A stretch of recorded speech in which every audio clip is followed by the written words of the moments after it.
นี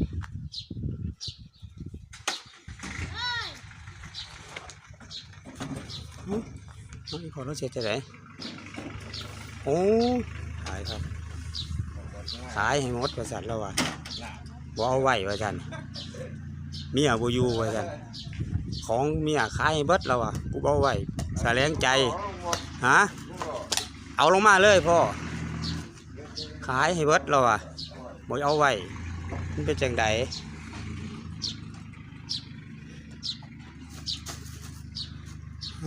เอามาเอาให้เบิด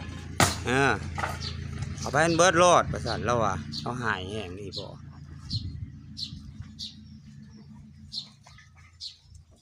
เอาลงมาเบิดเลยพ่อระวังได้